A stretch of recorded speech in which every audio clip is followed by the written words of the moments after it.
What is up, everybody? Welcome to a live edition of Shout, a Buffalo Bills football podcast. We are here in the 585, Rochester, New York, on Park Avenue, right outside of Dorado. And of course, which is becoming an annual tradition, Wingnuts is all the way from Western New York. They brought the show on the road. The wings have been cooking since noon this afternoon. Ed and Alicia are here. How are you? How are you guys? We're great. It's quite an ordeal out here. First, I'd like to say hello, Dorado. All right. And thank you to God for everything and for all of you guys who make all this possible. It's been it's crazy to think about. I was just talking to Ryan as we were getting set up to come out here. We went and covered practice today. We're going to talk about a ton of big Bills developments, including another big day for rookie wide receiver Keon Coleman. So stay tuned for that and more, our observations from practice today. But it's been over a year now that this partnership has been in play here, and it just keeps getting better and better. This is our second event out here at Dorado. It's a super special day for us at Shout and at Wingnuts. Yeah, it is. And Alicia and I just love doing this with you. Yeah, it really is a highlight for us. So take us into it's a little bit of story time at the top. We like to see what's going on with Ed and Alicia and Wingnuts. Well, today is a story about three girls, and they all worked with us at the place that we worked at before the Knights of Columbus. Alicia and I were the cooks in a bar, and we were the only cooks. And when we would take time off, the bartenders had to do the cooking. Mm-hmm. Only they could barely bartend. They were not hired because of common sense, if you get my drift. So each one of these girls had a fascinating experience that Alicia and I to this day are still laughing at. And this was way back in 2017. So we were going to take a weekend off, and I took the first girl into the back, and I said, when you open a box of wings for the customers, you got to rinse all the chicken goo out because it can't get in the fryer and you can't let people eat that. Oh, you're really taking us in the whole experience here. Right. I like it. Yeah. So 2 days later, Alicia and I come walking in to do our shift. We go in the back, and she's at the sink, chicken wing in one hand, soapy scrub brush in the other, doing one of these. Oh, no. And I'm like, oh, my gosh, how many did she serve? That was girl number one. What was the final number on that? I don't know. We never All found right. out. All right, so if you're an OG Wingnuts fan, you are a loyalist. You're here for life because you just love that sauce. Yep. And then the second girl, we were busy one night. Same place, same set of workers. And we were really busy. It was a Saturday night, and there was a whole bunch of guys sitting at the rail table, and they all ordered like 80 wings, and a lot of them were the Ed Sizzling Hot. Mm-hmm. And I was walking through the crowd, and they grabbed me, and they said, could we get some water? And I'm like, yeah, no problem. And I walked over to the bartender, and I said, could you take a picture of water to that table? She said, okay, pulled out her phone because she's going to take a picture of water. Yeah, that was, I put a picture in front of her and said, please fill it and take it over. So the third girl, we came in one day, and when you walk into the kitchen in that place, the first thing you see is the pizza oven. And right next to it is a card table with all the boxes and the tools. And you put the pizza in and you cut it and out it goes. We called it the pizza table. Makes sense. So we came walking in one day, Alicia and I, nobody's there, just the bartender. And we go walking in the back, and on the pizza table was a little plastic cup full of about that much water, and it was covered over with cellophane. And I was like, what's this about? So I walked into the bar room and I said, what's with that cup of water on the pizza table? She says, oh, I'm trying to make ice. That was the look I had. So wow. Alicia will finish it. Well, then she said, wait, where did you get that? Oh, no, that one's not mine. Mine's in the cooler. Oh, my goodness. Wow. You guys have come a long way since the Knights of Columbus, I would imagine. Yeah. Yes. What was at the Knights of Columbus? What was the highest total of employees at any given time? 5. Yeah. And now what are we looking at the location on Millersport? 60 plus. 60 plus. Yeah. Could you have ever imagined? No. And we thought we were going to get higher than 5, but as you know, COVID wrecked everything. So. Yep. But yeah, what Wingnuts has become, and thank you to Chris and AJ. We never thought we'd go this far, and we're loving every second of it. It's a dream come true. Ed and Alicia kicking it off for us once again. Let's give it up for the OGs, the creators. Thank you so much. Thank you very much. All right, before I get Ryan in here, I got to get my good buddy. He's kind of like the mayor of Rochester in a lot of ways. Sal Maiorana has been from the Democrat and Chronicle. He's got to take his credential off because he came right from practice, filing about 3,000 words. Listen, this is one of my good buddies on the beat. This is your hometown. Want to get you out here. Thank you for my hometown. It's your hometown. Buffalo I know you're in is my Buffalo, but it's your hometown. hometown now. I mean, you're a Rochester guy. I am. Thank you for coming out. Thanks, buddy. I wanted to come over and give you the business a little bit. You got to eat that microphone so they can hear you at home. Okay. I wanted to give you the business, so I wanted to come over and before I go home today, wanted to represent for you guys. It's an awesome idea. I have not been to this place Dorado. because I'm too old. Okay. To be coming down to Park Avenue and partying. Okay. So maybe I need to check this out. But and I know the Wingnuts. They gave me a couple. Holy smokes! Pretty good, huh? Unbelievable. Very good. But I'm on a diet, so can't do that. Okay, so little Bills before I get you out of here. We're coming to the end of camp. We got 4 days left. If someone was to come up to you and ask you, what is your overarching take on this team?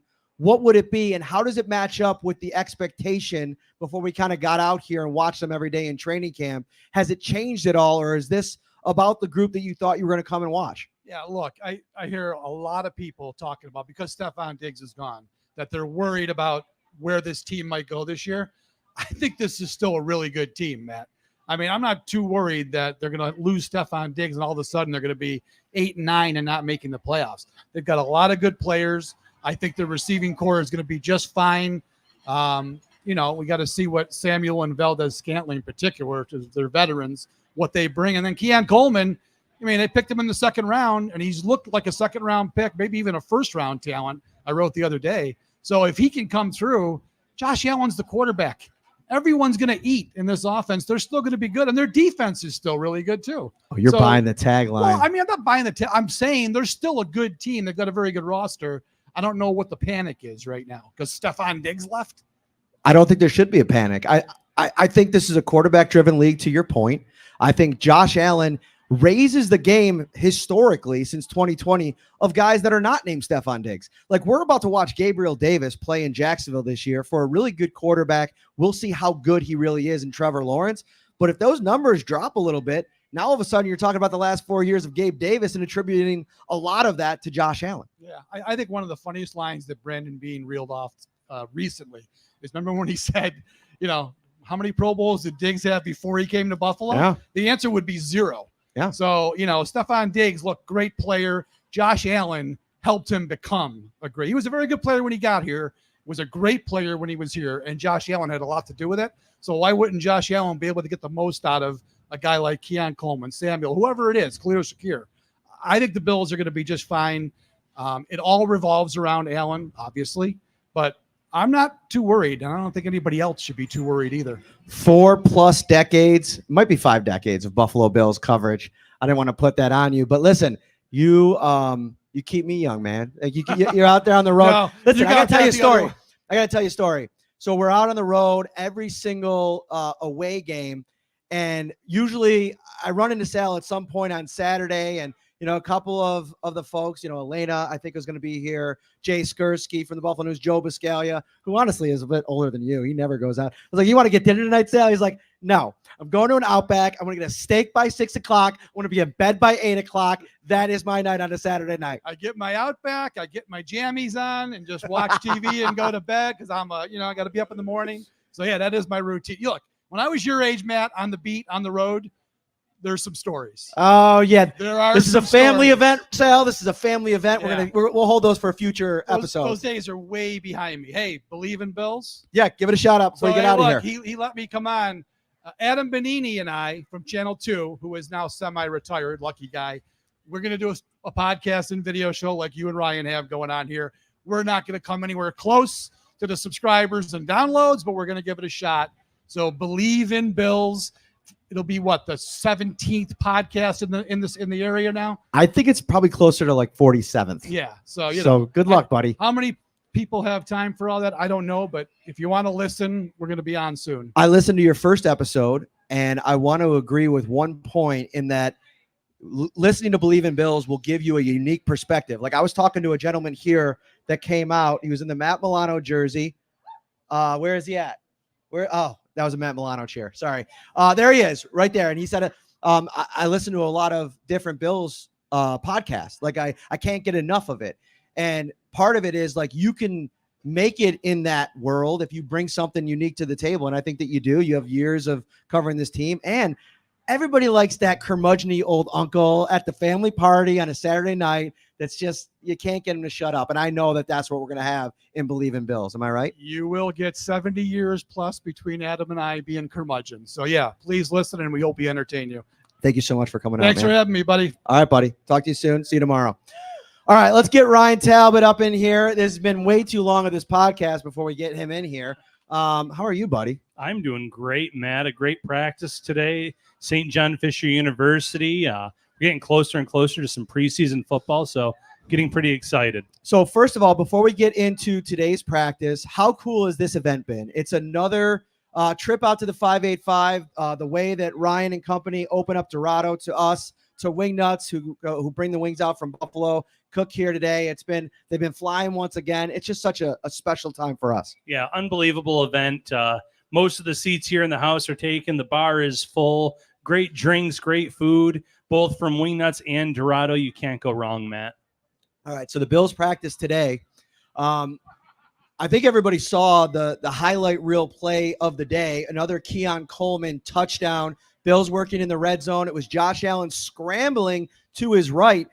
Little note that I put out to the insiders. The reason Josh Allen was scrambling was because Dwayne Carter, in with a first-team rep, had really good pressure up the middle, forced him to flush him out of the pocket. And as he was running, I'm kind of like, this is a dead play. I'm waiting for the officials to blow the whistle, because anytime anybody gets close to Allen, they usually blow it dead. But the play kept going, and then finally Allen corked back and let one go, and I thought, this one's going out of the back of the end zone. It didn't, because Keon Coleman got on an elevator all the way to the top floor, brought it down against Christian Benford. We'll talk about him a little bit later in the show. But another huge performance from Keon Coleman. There's some stuff that I want to get into a minute that might have you a little concerned, but in terms of finding a way to make a play, to me, that was going to be the litmus test for Keon Coleman when we got to training camp practices.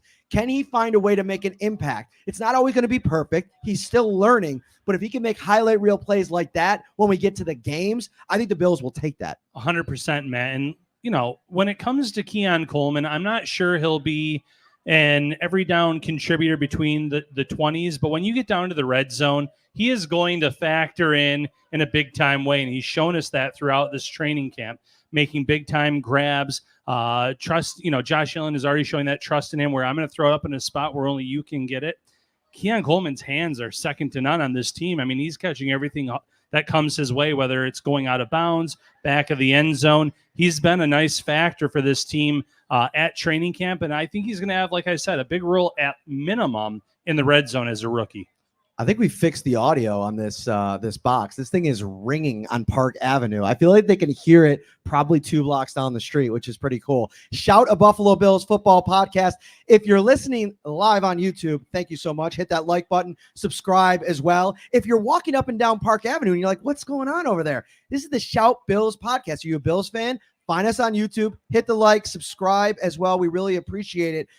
The thing about Coleman that I wanted to touch on really quick is there was a one-on-one rep during 7-on-7 where I was a little bit disappointed. The more that I've kind of thought about it, that disappointment has faded a little bit and lessened. I think it's a good moment for him. He found himself locked in against Taron Johnson. And every single time that he goes up against an elite cornerback like that, there's going to be moments that you could take from that and learn from. He beat him off the line. He had separation, and Josh Allen saw him, floated up a ball, which would have been in the end zone for a touchdown, but he just didn't have that burst to close on the ball. And it might have been on Allen. It might have been on Coleman, but in a game, those are the kinds of plays that if you want to continue to cultivate that relationship, that trust factor, you have to find a way to make.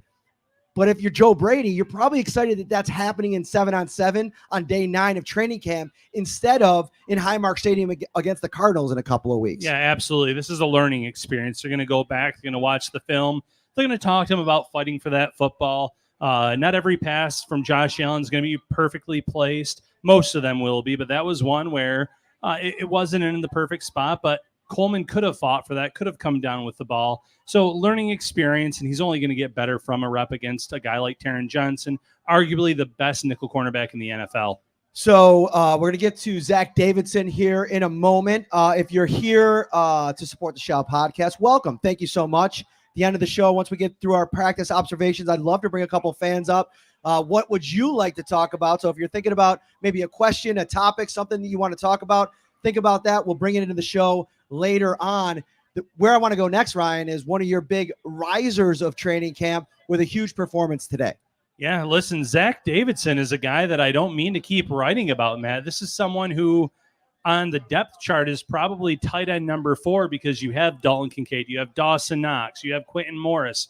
It's someone that's battling for a roster spot, but Dawson Knox did not practice today. And you saw Zach Davidson get some run with the ones. He had a nice catch from Josh Allen. He had a touchdown reception, 2 of them today, actually, for that matter. One arguably from Shane Buechele as well. And the highlight play for me from Davidson wasn't actually one of those big catches, Matt. It was a block. When the team was doing some work down near the goal line, he was one-on-one with Greg Rousseau today. Not only did I say he held up, he pushed Rousseau inside. And that freed up the sideline for Allen to run, hit the pylon, almost run into me on the sidelines. I had to give a quick little move out of the way. Well, quick for my standards. But Davidson. Wait, can you show us what happened? Actually, I'll hold this. No. So the guy's coming at you. What happened? Show me.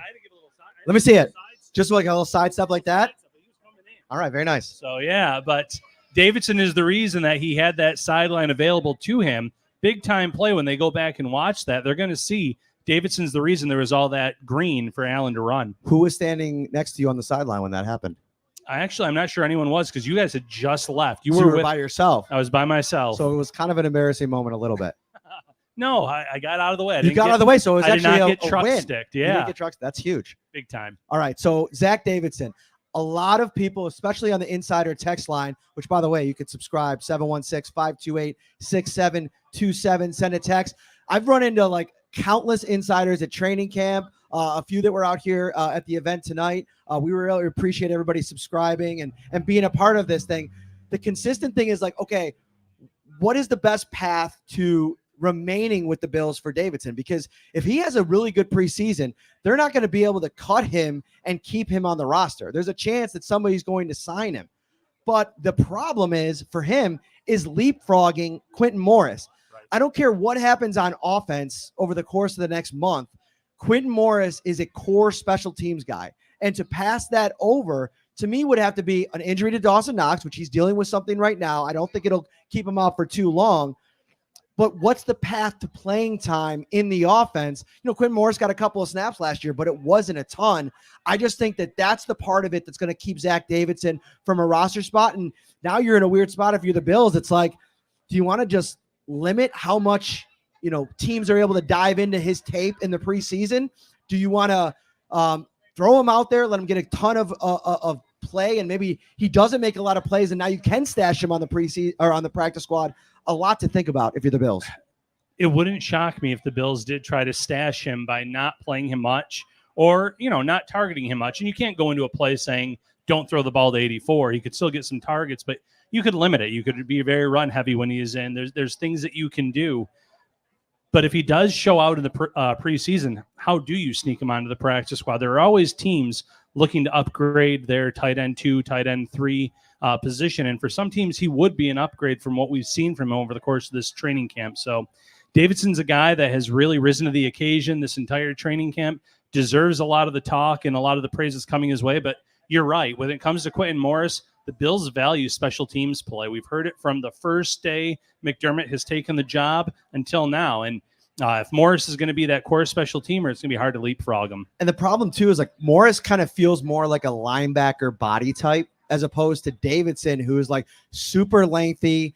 I don't know, even if they ask him to play special teams, if he's going to have the same acceleration, deceleration ability to cover on the kickoff, especially, and on punt.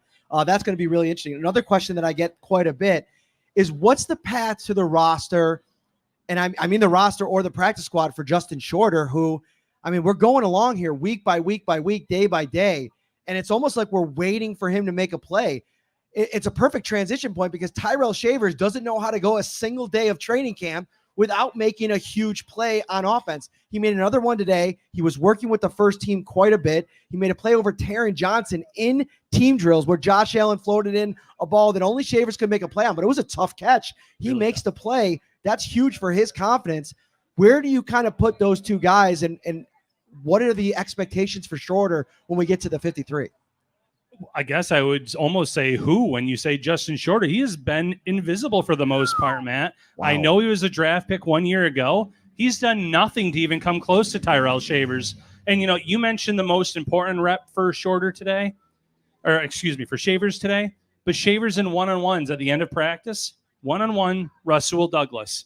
He comes back to the ball, beats Douglas, catches it, goes out of bounds. Great rep for him. These are the things that the coaching staff remembers. When it comes to Justin Shorter, I haven't seen him do much of anything. He's someone at this point, I think the Bills could easily get on their practice squad. There's not going to be many people, you know, clamoring for Justin Shorter unless he shows up in a big-time way this preseason. The Bills' track record on fifth-round receivers is the last couple of years like 1 for 3. Like, you got Khalil Shakir, who big time hit, has the potential to be maybe even a wide receiver 1. You talk about Shorter, Marquez Stevenson, who was actually like a similar path, much different receivers, but ends up redshirting his first year, was a guy that they put on that long-term IR. They cut him before the start of the second season. I think we're kind of zeroing in on that for Shorter. It looked like he got dinged up in the practice the other night on Friday. It still looked like he was maybe talking to trainers a little bit off to the side. He was out there participating. But a bit of a disappointment for a guy that whenever a guy gets a hive, right? Like we think about the Ryan Bates hive, people that were, you know, clamoring for him to be a starter. Now it's the Justin Shorter hive. There is a part of the fan base that are pushing for him to get a role. And I just don't know if they're going to be able to find one for him. No, absolutely not. And of those 3 receivers you just mentioned, Matt, how many of them were special teams first type of players? Justin Shorter, the Bills said special teams type player. That's why they took him over a Puka Nacua type of player who was also available at that time. Marquez Stevenson was a special teams kick returner, punt returner type of player. Neither of those guys panned out. Stevenson was in the UFL last year, in fact, not even with an NFL team. When it came to Khalil Shakir, there was some actual, this guy can be a slot receiver. He can play outside. Yes, he could do kick and punt returns as well. I'm hoping that the Bills have learned a lesson from those 3 receivers.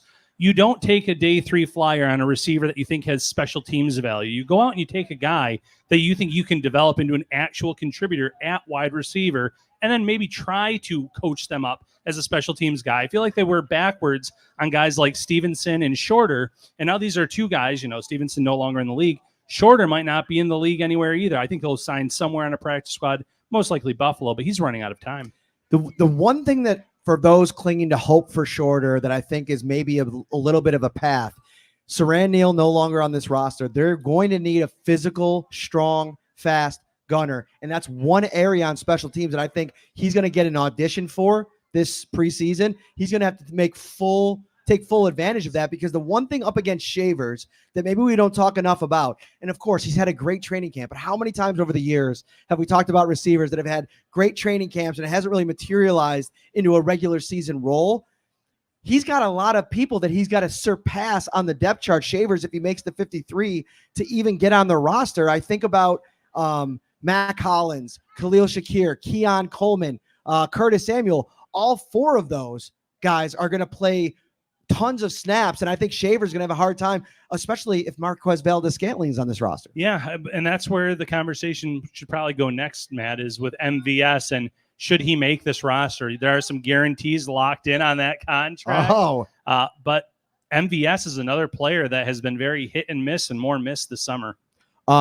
We're out here at Dorado on Park Avenue, the Shout Buffalo Bills football podcast. We're having a great time. I mean, Wingnuts is out here. They've been cranking AJ and the boys in the back there. Chris is here with the family, Chris Cavalieri. We had Ed and Alicia out here. Thank you so much to everybody that made us part of your afternoon. We're going to go through a couple more observations here and then hopefully bring up a few fans to talk about their take on this team. Where do you want to go next, Ryan? Yeah, real quick, one statement on MVS because I didn't elaborate on it.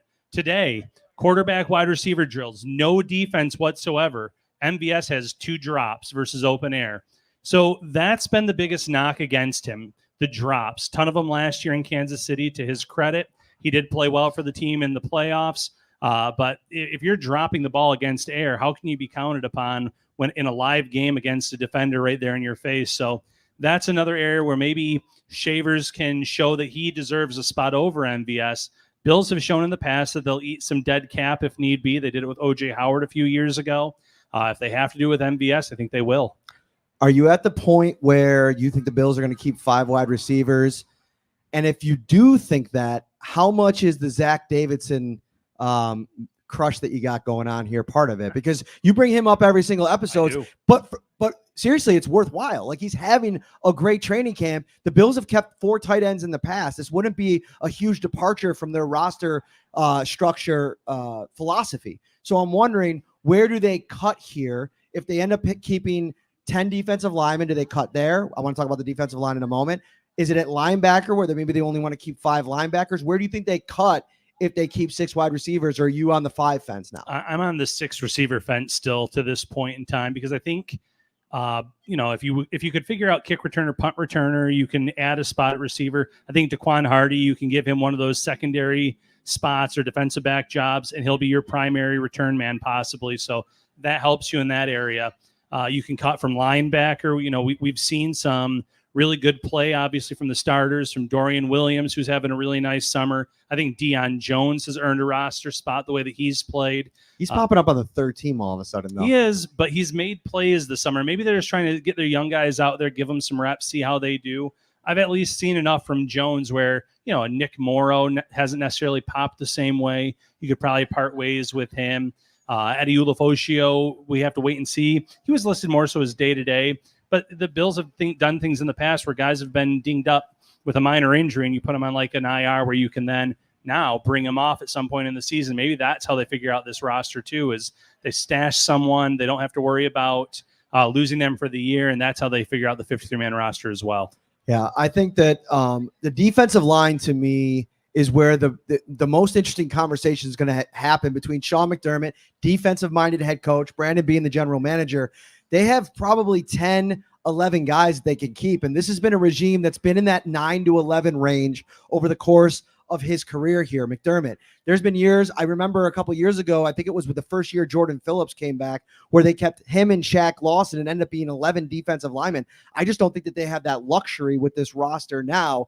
And they got a couple of interesting developments on the end of the depth chart at defensive end and defensive tackle. I thought today, Javon Solomon, the rookie 5th rounder, had his best full day of training camp yet. He's still mainly producing or playing on the 3rd team, but he had a sack, maybe a sack and a half today. Yeah. He's rushing pretty well, and he's really making that 3rd team offensive line look like a 3rd team offensive line. 3rd team offensive line did not have a good day whatsoever, but Solomon, you saw that speed and you saw the burst. And that's what his game is all about, speed, burst, and bend.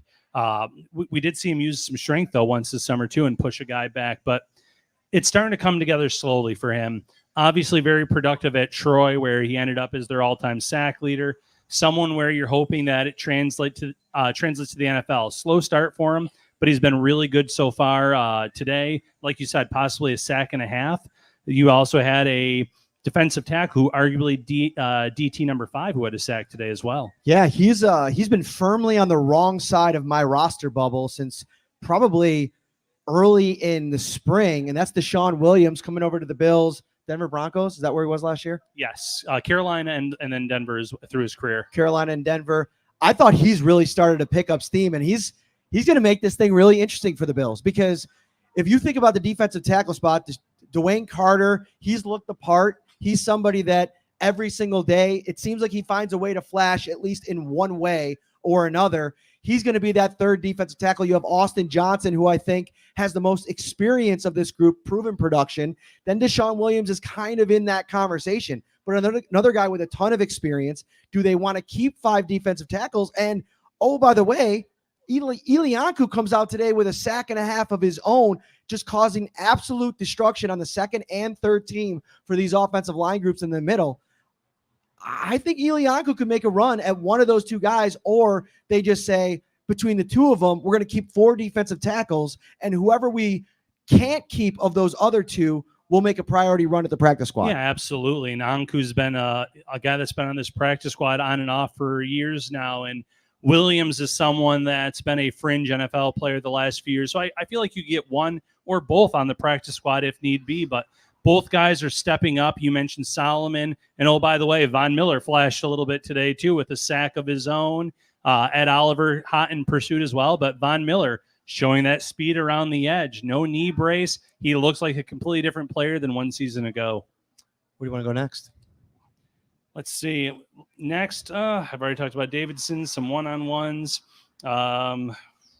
Let's go next to Christian Benford. Okay. I think that would be a really good conversation for today, because we've spent so much time talking about Kaiir Elam and what we both believe to be some ground that he's made up on, whether you want it to be Benford, Rasul Douglas, whatever conversation you want to have. I think Kaiir Elam has firmly placed his name in the conversation. And I think it's important to break down what I mean by that. I don't think that he's pushing one of those 2 guys for their job necessarily, but what I think he's doing is they're going to try to find a way to get him on the field. Right.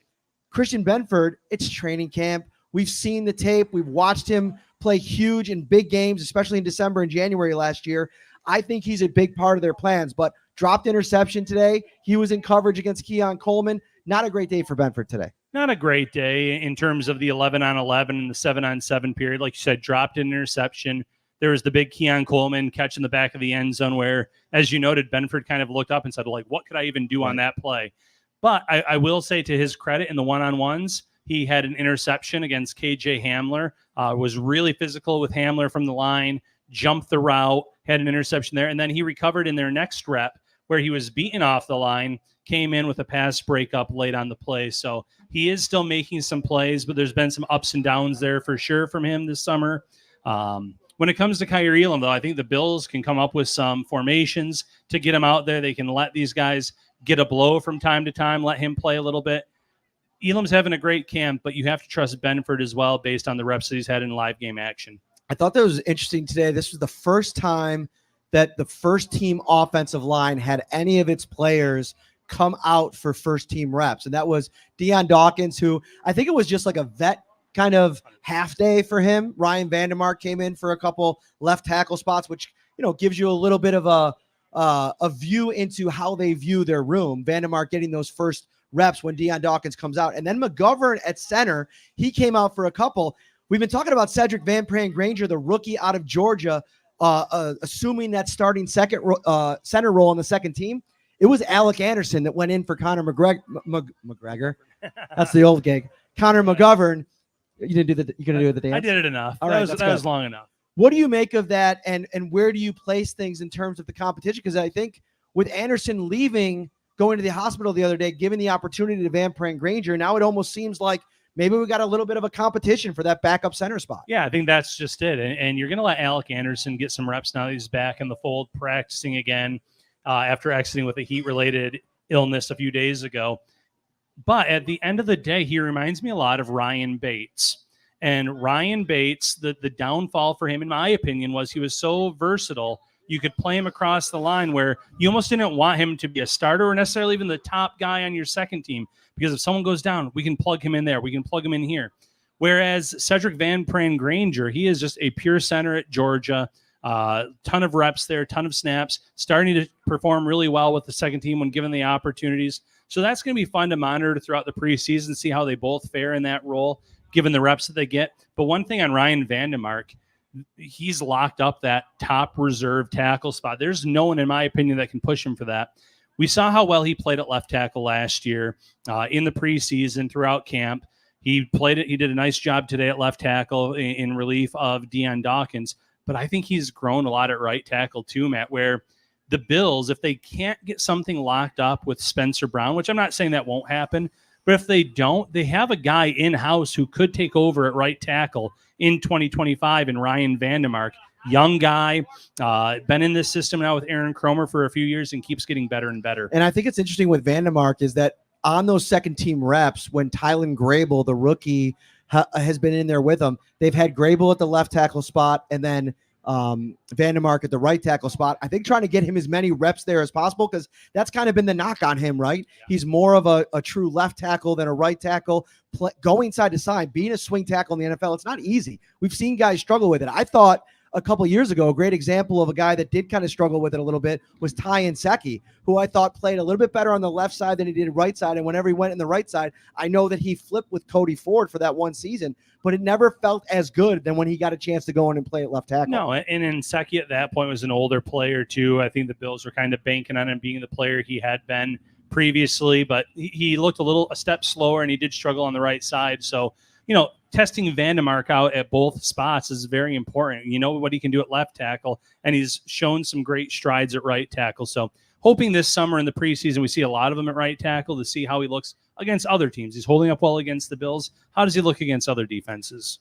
One of the most exciting parts about our coverage these days is the Shout Buffalo Bills Insider text line, and you can join right now, 2-week free trial, $3.99 a month after that, 716-528-6727, or go to joinsubtext.com/shoutbuffalobills. The Shout text line is brought to you by Kerry C. Byer, who was out at training camp today, and I didn't get a chance to see him. So if you're watching, Kerry, I'm sorry, buddy. Our proud sponsor of the text line. He's with the attorney of the law offices of Francis M. Litro, located at 237 Main Street in Buffalo, New York. If you or someone you know is seriously injured, give Kerry a call, 716-852-1234, or check out litrolaw.com. All right, one quick segment, and then I want to bring up AJ and Chris, and I want to bring up some fans if anybody wants to come up and join us. I wanted to reset the table real quick on our expectations for this team because we both were on the high end of wins. When we did the season preview show, we both came in at 12 wins for the season for the Bills. Are you coming off of that number at all? Do you think that this is going to be a little bit tougher? Has your view of this team changed at all? No, I still have them as a double-digit win team. Maybe 12 is going to be tough with the schedule that they face. I still see them being the top team in the AFC East. I know Miami is saying they're going to push again this year, but the way they collapsed late in the season, it's hard to have faith that they're going to be able to pull it off this year. We've seen that if you can get Tua off of his first read, he's a completely different quarterback. That defense has still never figured out Josh Allen. The Jets are going to be better. They have a ton of young pieces on defense, but I don't have faith in Aaron Rodgers. Can I interrupt you for a second? Sure. What in the world are the Miami Dolphins doing? Can I ask that question? With those contracts? You're giving, listen, you got to go all in on Tua. I get it. But now you're going to give a 30-year-old speed-dependent wide receiver 2 or 3 years of guaranteed money? That is absolutely insane to me. And I think AJ's got to take. Come on in. Come on in, buddy. I can hear you out there. What do you think about this Miami Dolphins business? It's a joke. I don't understand what they're doing, but I know that when you have number 17, stands for one thing, 17-0. 17-0. We got nobody contending with us in the entire NFL. We're going to the Super Bowl. Number 1, 17-0, undefeated. You heard it here first. Hey! Let's go, Buffalo! All right, that was weak. It was kind of pathetic, honestly. No, it's okay. But so let's get into the dynamic of AJ and Chris. Is he a little bit more of reach for the sky, dreamer, and you're a little bit more of a pragmatist? I think you're going to come in here with a 9-8 prediction here. Yeah, I mean, I think we're probably going to be 10-7. Wow. Okay. So that's falling quite a bit. Teams out there, but I think it's really about just positioning yourselves best in the playoffs and playing your best game versus Kansas City. That's what it really comes down to. Okay. Every time we play them, it's a B or C grade. We're never really bringing it. Other than, I won't bring it up, but the one game, where we lost it at the end. 13 seconds? Yeah, that Sorry, one. buddy. 17-0. 17-0. Let's give it up for AJ and Chris. Without them, this wouldn't even be possible right now. So thank you so much. We appreciate you guys. We got you locked down. I'll write you down for those predictions, and we'll bring it back on at the end, and we'll see how it did. I'm ready. All right. All right. Where's Caitlin? my beautiful wife. Caitlin, did you get my text message? Did you round everybody up? Nice. All right, who wants to come up first? Caitlin, nobody's coming. Come on, yeah. Who's coming? Oh, here we go. Come on up. All right, I'll stand in the middle. I want you to stay on because you always go off the side of the screen. All right. And we know we'll bring you in the middle. We noticed that we got a white line right here. If Ryan veers too much that way, gonna get run over by a car. So we got to be careful here. What's up? Tell us your name.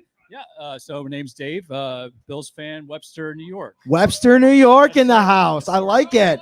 Yep. And then I have an Ole Miss hat too, so I gotta represent D Knox. Dawson Knox, big fan. Okay. Yeah, I know Ryan. He's mentioned he never caught a touchdown in college, but he's caught a bunch for the Bills. So he's doing work. He's doing the Lord's work. Great stuff. Yeah. I gotta give you a little bit of production advice. We gotta eat that microphone so we can hear you at home because they can hear you here, but then they can't hear you at home. Yes, sir. So give us your boldest Bills take for 2024. So my boldest Bills take is that all the talk and the narrative about receiver, it's overblown. It's such an easy thing to hot take. It's low hanging fruit. Okay. To me, offensive line is going to be the difference this year because you saw what they did with Joe Brady last year when we had continuity offensive line. He doesn't have his full chance with the playbook either, too. So, in my opinion, the next progression from good to great to the offensive line is going to bridge that gap with the young receiver core. So, I'm expecting ground and pound. We're a cold weather team. Let's embrace that. Let's maul some people in the playoffs. Let's not get pushed over. I don't want any softness. This is not a soft city. This is not a soft area. Let's go. Let's get physical. And to me, you see the Chiefs. You see the teams that are winning. The Lions. Great offensive line. So, to me, everybody's talking about offensive lines or weapons. I think Jim Harbaugh said it best. Yeah. Nobody's talking about it. Everyone's talking about Diggs. Who cares? Diggs is gone. He's an afterthought. He's nothing. Like we don't need Diggs. We need offensive line. We need physicality. So for me, that progression, Spencer Brown, the next, McGovern playing center, anybody, I think there's still some extra, bite at the apple we can get there on the OL. So I think we see that progression. We'll play more ball control. I think we'll be a better, not a big drop off on offense. So that's my hot take. Better offensive line, better running game, and I think that'll help us bridge that gap. Listen, you just set a standard up here. Okay, you delivered in a big way. I love the take. I'm on board with everything that you just said, Ryan. I think that this offensive line nationally doesn't get enough love. Like when people are talking about the Bills offense, a lot of times you're talking about Josh Allen, of course. You're talking about the receivers that have left. But this was an offensive line that returns 4 of 5 starters.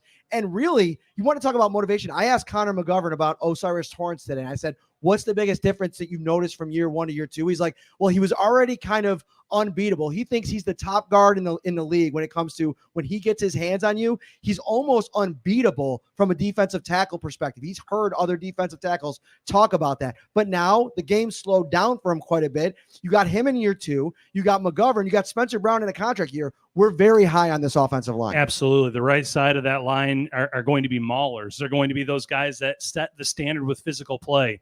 You know what you're getting in Deion Dawkins on the left side, a guy that plays at an all-pro type level. And David Edwards, I don't have many reservations about him. He is someone that has played in Aaron Kromer's offense before in his career with the Rams. He is someone that looked the part last year as the extra lineman. I think he's going to step in and fill in just fine at left guard. So you feel good about the starters. They have some quality depth in Vandemark, Alec Anderson, Van Pran, Granger. So you're not even worried necessarily if someone goes down for a short time.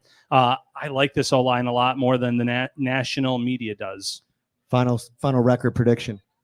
Let's not get too crazy. Let's go 13. Let's go 13-4. But I mean, that's obviously well over the preseason win total because everybody's worried about the Diggs lost and everything. But like I said, I think the league's shifting more 11, 12 personnel. Let's go heavy O-line. Let's run some people over. And, let's just take that physicality to the playoffs where it matters the most. You saw the good teams last year, the Niners, Lions. They're all physical teams. Let's bring that back. I think they're going to lean on that. And we still have Josh, who's the ultimate cheat code. So let's go 13-4. I mean, it's well over the win total. So let's do it. Listen, you sound like a proud Bills fan. I think this is a proud son right here. Well, listen to Dad just absolutely deliver the good.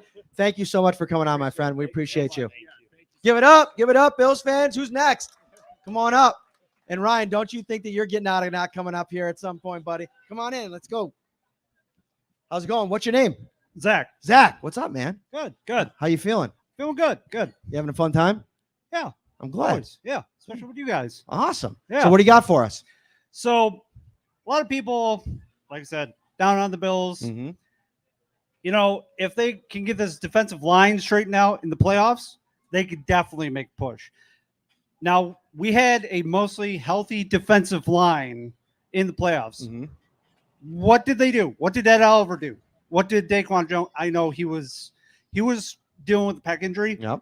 But with a healthy defensive line and such great depth behind them, because honestly, Tim Settle and Jordan Phillips, they weren't cutting it anymore. They didn't move the needle for you. No, I appreciate definitely not. that.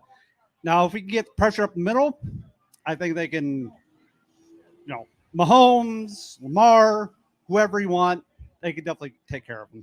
I like it. What do you think, Ryan? I think you're right on the money when it comes to this defensive line. They've looked pretty good this summer. Ed Oliver and Jones in those drills leading the way. Ed Oliver's had a dominant training camp. I anticipated going over in the preseason, regular season. You saw the breakout year 1 year ago. Jones being completely healthy after that pec injury is going to help. And I think that Greg Rousseau's had a really good summer. I think A.J. Epinesa has been solid. You know what Von Miller's been doing. So, again, this unit should be better as a whole. Have you been out to any training camp practices? No, I haven't. I've been wanting to, but haven't. I get it. Yeah. It was hard to get tickets. Most I mean, if you didn't win the lottery, you're kind of left out in the cold. No. So, who is the player that you're most excited about on the Bills that wasn't on the team last year? That's a tough question. I'm putting you on the spot too here. Yes, you are. Ryan, who's yours to start with? While he's thinking about it. Say that again. I'm sorry. The Bills player that you're most excited about from a fan perspective that you think has a chance to have a huge impact on the 2024 Bills. I'll go with the new addition in Curtis Samuel. I think that he's going to do a little bit of everything for this team. The Bills can utilize him in a lot of ways. You've already seen that with Joe Brady. So he would be my pick. He might not end up being their number one or even number two receiver stat-wise, but he's going to make a lot of impact plays for this offense. I'm gonna get to you in a second, but I'm gonna throw everybody off the case here. I was not high on DeJuan Smoot when the Bills signed him. I have done a complete 180. I think that he has a chance, to your earlier point, to really solidify what they're trying to do on their defensive line. He can move inside. He can play on the edge. You know, everybody who talks about him, from coaches to players, rave about his toughness, his ability to kind of assess the game, read the offensive line. If he has the kind of impact that Leonard Floyd had early on, but sustains it into December and January, to me, he's going to get my vote. Yeah, that is definitely like I told Ryan earlier about DeJuan Smoot. I mean, he's caused havoc for the Bills as a Jaguar. I mean, that's what Brent Bean typically looks for, is players who beat the Bills before. So my player who wasn't on the Bills, I wasn't high on Keon Coleman through the draft, but how he's looking in training camp, that chemistry with Josh, he could be, or Ray Davis. Ray Davis is definitely looking good. And definitely DeJuan Smoot is definitely one of those guys as well. Also, A.J. Epinesa, I know he's coming back, but I think he could definitely step his game up as well. Awesome stuff. Thank you so much for coming on. Give it up, everybody. It's not easy to come up here and talk in front of all these people. There's a lot of people out here tonight. I mean, this is an awesome time. Who's next? Does anybody else want to come on up? Come on up. What's your name? Hey guys, I'm Dominic Salentano from Greece, New York. Greece, New York in the house. Sure. Nice. Huge Bills fan. Let's go Buffalo. All right, what do you got for us? What's your big overarching take on the 2024 Buffalo Bills? So my big take is Kier Elam. I love Kier. I think he has the opportunity to be that number one. If he can, overstep Benford, it's going to be tough. Benford's awesome. But I think Kier just gives us that take away your number one. While Benford's solid, he'll get the job done. But I think we need, with Tyreek and Wilson, we need that guy to take away the opposing number one. I think one of the things that so many Bills fans were talking about for years was like going and getting a cornerback with elite level speed to play against elite level speed. Right. And I think in Elam, you're starting to see that kind of materialize on the field. Lights going off for him a little bit. I think you're right on the money. I think Kier Elam, we could we can get to the end of 2024, Ryan, look back and say, Kaiir Elam's the guy that had the biggest impact that nobody was really counting on before the season started. Yeah, absolutely. And, today Sean McDermott met with the media pre-practice, and he was asked about Kaiir Elam and the improvement he's made this year. And he said, part of it is just the hard work that Kaiir Elam has always put in, day out. But then he also credited Jamil Adai. And Matt, we've noted multiple times over training camp. Felt like a little bit of a direct shot, didn't it? A little bit, but you do see Adai like almost right in Elam's pocket after every play, like coaching him up, telling him, here's what you could have done better. Here's what you did right. Really praising him, really elevating his confidence. It seems like this does not look like the same player that we saw the rookie year. And I hate to bring up the boxing gloves thing, but putting gloves on a guy so he couldn't be overly physical, that's got to hurt your psyche a little bit in terms of being a rookie in this league, being a first round pick, to where he is now, the way that he's played, the interceptions, the pass breakups, just everything. He looks like he could step in and play a big role in this defense. All right. So final prediction here. What do you think the Bills are going to do? Honestly, I think we're going to go, 11-6? 11-6. Get in the playoffs. That's all that matters. I think that might win the division. Yeah, I think so. And question for you guys. Who do you think is going to be that sleeper pick? Like last year, Kaiir snuck up. Who do you think this year on the roster is going to be that sleeper that no one's really talking about by the end of the year? We're going to be talking about. That's a really good question. All right, I'll let you guys take over. Thank you so much, man. I really appreciate it. Appreciate it, guys. Yes. I'll let you start, Ryan. Oh, putting me on the spot. I could go with a boring offensive line answer. I think David Edwards is someone that you're going to be talking about a lot, being a really solid guard. But I'm going to go away from that. I'm going to go with a depth linebacker, Dorian Williams, year 2. He's been playing like his hair is on fire, making plays for this team. I feel like you could see the Bills utilize some more 3 linebacker sets this year, and that's where Dorian Williams will get a lot of his reps. So he's a guy that I think by the end of the year you're going to talk about in terms of being a contributor for this team. When you're going against run-heavy defense or run-heavy offenses on opposing teams, you can utilize him, and he's going to make plays. For me, it's going to be Ray Davis, and I think part of that is there's no bigger card-carrying member of the Ty Johnson fan club than me. Like, I've been pushing, him to have a bigger role ever since the middle of last season. The problem is Ray Davis, they obviously like him. They drafted him. Ty Johnson can't stay healthy. And so Ray Davis is a guy that's in a perfect opportunity in an potentially elite offense now I was listening to Robert Mays on the Athletic Football Show. They were ranking the top 10 offenses, and they still had the Bills amongst the top 10, even despite all the changes and the uncertainty. It's a team that with Josh Allen, you're still placing in the top tier of this league. And I think for Ray Davis, you're now getting a chance to play with an elite quarterback and behind what I thought was a borderline elite running back last year in James Cook. And I think that his skill set matches Cook's much more than I thought even when they drafted him. They like him a lot. I think he's going to get a lot of opportunities in this offense. So he's it for me. Makes a lot of sense. And, I thought that Davis, in terms of his college production, was great, could do everything. But sometimes there's a transition to the NFL. Haven't seen any struggles from him during training camp. Catches the ball well, blocks well, runs the ball between the tackles. He's had great runs throughout this entire training camp. So he has looked the part. He could be a big factor as running back too on this team. 2 years ago before training camp, I think I put a tweet out on X and said, we want to do a live show in Rochester. And I don't think I even could check my mentions before this guy right here was lighting up my phone and said, come to Dorado. We want to hang out. Dude, this has been such an awesome marriage the last couple of years. Thank you so much for having us. But people don't know. I mean, you're pretty famous, dude. Like, you walk around the Hammers lot before a pre-season or a Bills football game, they're going to see you passing out some shots, having a good time.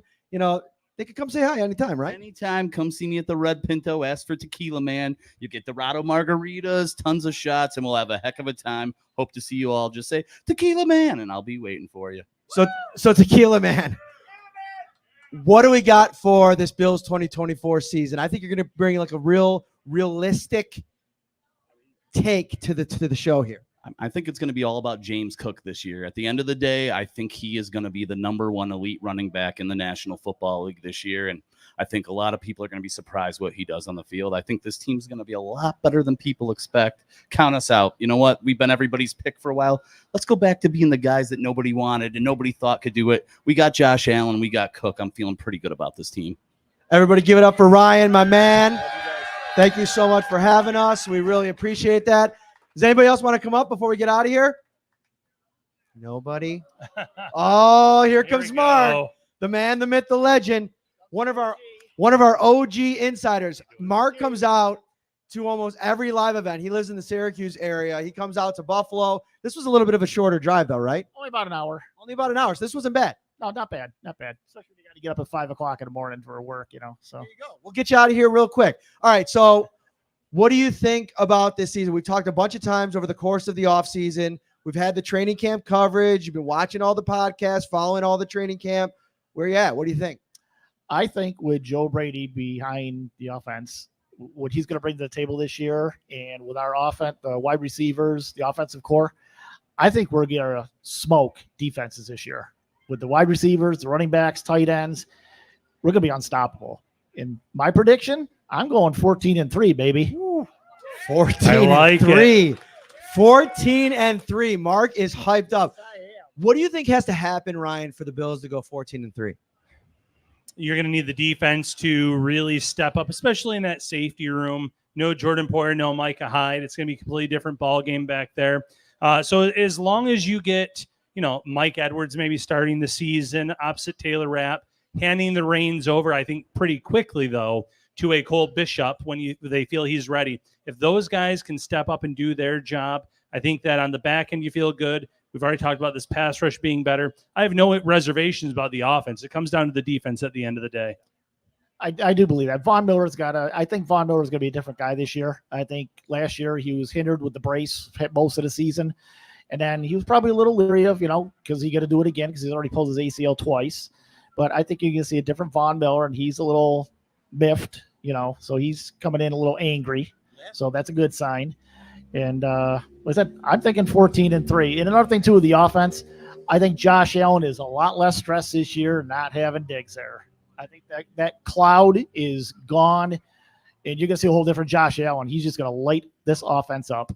So I didn't tell you this before the show, but at the end of the season, at the live show in December, we're going to clip out this part where you predicted 14-3. We're going to play it out, and then you're going to come up and talk about your prediction and see how it went. And then when they go 14-3, you're going to be able to just talk all that stuff, man. And we will beat Kansas City in the playoffs this year. Ooh. Going down. All right. Give it up for Mark, man. Thank you so much, man. Thank you for coming out. As always, go Bills. All right. Final thought, Ryan Talbot. I will give it to you. We've been going for, what do we got here? Hour. Ooh. Final thought, Bills fans, a few more training camp practices tomorrow. Big one, closes the public. So, if you are a Shout Insider, you will get all the observations first. Make sure that if you haven't signed up yet, you do. A few more practices, and then it's preseason time, Matt. I'm looking forward to it. For Ryan Talbot, I am Matt Parrino. We are coming to you from Dorado on Park Avenue in Rochester, New York. Bills training camp last week coming up. Find all the coverage right here on the Shout Podcast. Thank you, everybody watching. Thank you, everybody that came out. Take care, everybody.